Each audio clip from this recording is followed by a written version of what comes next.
प्रभु यीशु मसीह के नाम से सबको जय मसीह की। आज का वचन है उत्पत्ति की किताब उसका 40 अध्याय 15 वचन।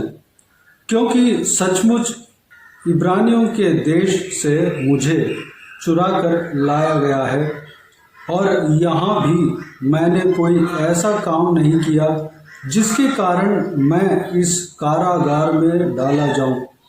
मेरे प्रियो, इस वचन को यूसुफ जो परमेश्वर के दास था, जो अंगरक्षकों के प्रधान के घर के बंदीगृह में रहते हुए, जो मिस्र के राजा का पिलाने हारा जो बंदीगृह में डाला गया था, राजा के खिलाफ जो अपराध करने के कारण बंदीगृह में डाला गया था, उससे इस बात को शेयर करते हुए हम देख सकते हैं। वैसे यूसुफ के बारे में हम कल भी चर्चा किया।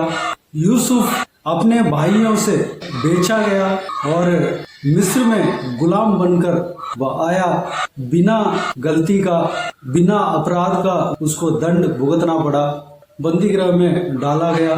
उस बंदीगृह में फिरौन यानी कि उस देश में, मिस्र देश में जो राजा था, उस राजा के खिलाफ पिलाने हारा और पकाने हारा यानी कि पिलाने वाला और पकाने वाला अपराध किया। इसलिए राजा के आदेश के मुताबिक वह लोग भी बंदीगृह में डाले गए, यानी कि यूसुफ के साथ वह भी बंदीगृह में थे। यूसुफ परमेश्वर की ओर से अनुग्रह पाया हुआ व्यक्ति था। यूसुफ परमेश्वर के अभिषेक पाया हुआ व्यक्ति था। वह परमेश्वर का वरदान को पाया हुआ व्यक्ति था। स्वप्नों का अर्थ बताने का वरदान पाया हुआ व्यक्ति था। बचपन से उनको परमेश्वर स्वप्नों के द्वारा बात करता था। उस स्वप्नों का अर्थ भी परमेश्वर प्रकाशित देते हुए हम देख सकते हैं। यहाँ पर जो बंदीगृह में पिलाने हारा और पकाने हारा दोनों एक ही साथ एक ही रात में स्वप्न देखते हुए हम देखते हैं। कल भी इस विषय के बारे में हमने देखा था। उन्होंने जो स्वप्न देखा, उस स्वप्न का अर्थ बताने वाला वहाँ पर कोई नहीं था, इसलिए वह लोग उदास थे। उनके मुंह को देखकर यूसुफ उनसे पूछने लगा कि आप लोगों का मुंह क्यों उतरा हुआ है, उदास क्यों हो। उन्होंने कहा, हमने इस तरह की स्वप्न देखा है और उस स्वप्न का अर्थ बताने वाला कोई नहीं है। तो यूसुफ कहता है कि क्या स्वप्नों का फल कहना परमेश्वर का काम नहीं है, मुझे अपना अपना स्वप्न बताओ। तो दोनों ने यूसुफ से अपने स्वप्न को बताने लग रहे हैं। पहले पिलाने हारा अपना स्वप्न को बताने लग रहा है। उस स्वप्न में इस तरह हम देखते हैं कि वह इस तरह कहता है, मेरे सामने एक दाखलता है और उस दाखलता में 3 डालियां हैं और उसमें मानो कलियां लगी हैं और वे फूली और उसके ऊंचों में दाख लगकर पक गई। फिरौन का कटोरा मेरे हाथ में था और मैंने उन दाखों को लेकर फिरौन के कटोरे में निचोड़ा और कटोरे को फिरौन के हाथ में दिया। इस तरह अपने स्वप्न को बताने लगा। यूसुफ उस स्वप्न का अर्थ को बताया, यानी कि उस स्वप्न का अर्थ यह था कि वह 3 दिन में उस बंदीगृह में से छुटकारा पाने वाला है। दोबारा राजा के पास जाकर जो पहले जो काम करता था, राजा को पिलाता था, उस काम को कंटिन्यू करेगा, उस काम में लगेगा। यही इस स्वप्न का अर्थ है। इस अर्थ को यूसुफ बताता है और यह भी कहता है कि तुम अपनी जगह पे जब जाओगे तो मुझे स्मरण कर लेना और मेरे लिए सिफारिश कर लेना, राजा से सिफारिश करना, क्योंकि मैं बंदीगृह के अपराध नहीं किया। मैंने कोई अपराध नहीं किया कि इस बंदीगृह में मैं डाला जाऊं। मैं बिना अपराध का ये बंदीगृह में अभी रह रहा हूँ, मेरे लिए कुछ मदद कर देना। लेकिन बाद में वह जो पिलाने हारा है वह बंदीगृह से छुड़ाया गया और दोबारा उनके नौकरी में दोबारा लगा, लेकिन यूसुफ के इस बात को भूल गया।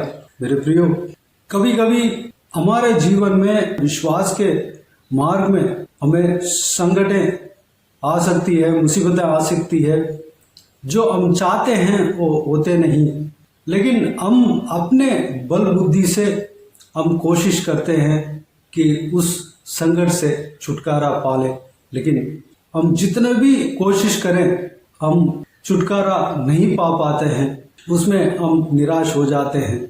यहाँ पर यूसुफ भी एक कोशिश करता है, उनको पता लग जाता है कि यह व्यक्ति दोबारा राजा के पास जाएगा, मेरे लिए मदद करने के लिए मैं उनसे बोलूँगा, वह अगर मदद करेगा तो अच्छा, लेकिन वह पिलाने हारा मदद नहीं करता।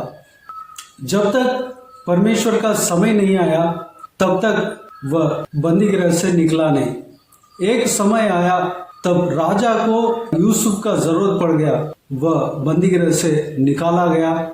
जिस दिन बंदीगृह से निकाला गया उसी दिन परमेश्वर ऊंचे जगह पर उस देश का प्रधानमंत्री बना दिया।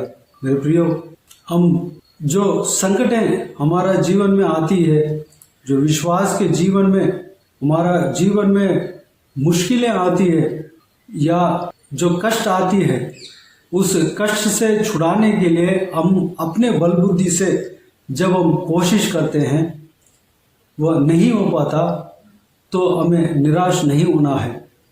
हम जितना भी कोशिश कर लें, जो परमेश्वर के इच्छा है, परमेश्वर की योजना है, उसके मुताबिक हमारा जीवन में होगा, क्योंकि हम परमेश्वर के हाथ में रहते हैं, परमेश्वर के कंट्रोल में हम रहते हैं। हम अगर हमारे बल बुद्धि से अगर छुड़ाया जाएंगे तो हो सकता है कि परमेश्वर का काम में हम डिस्टर्ब कर जाएंगे, हम खेद बन जाएंगे। लेकिन मेरे प्रियो, परमेश्वर का वक्त के लिए हमें इंतजार करना है। अगर हम उस संकट से, मुसीबत से छुटकारा नहीं पा पाते हैं तो हमको समझ लेना है कि परमेश्वर का समय नहीं आया।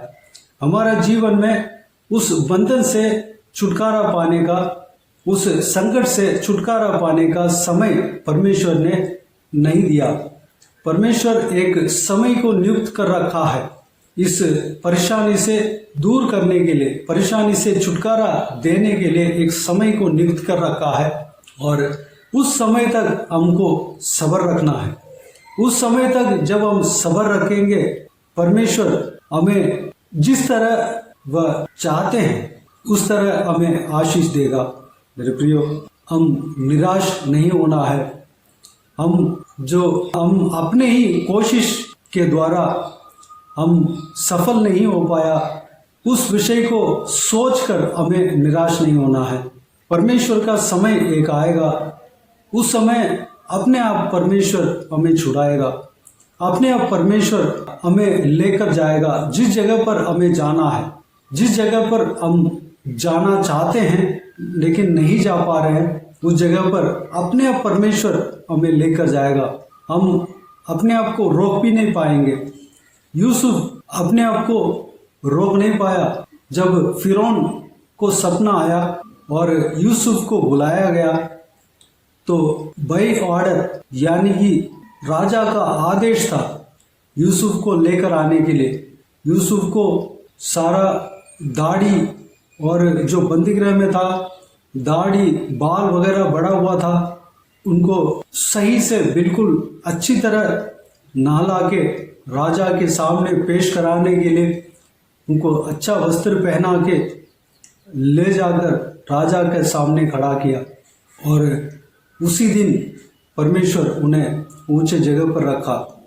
मेरे प्रियो, हम खुद कोशिश करने से जो काम नहीं हो रहा है, एक वक्त आएगा जो परमेश्वर ने नियुक्त किया, उस वक्त पर परमेश्वर स्वयं उस काम को पूरा करेगा।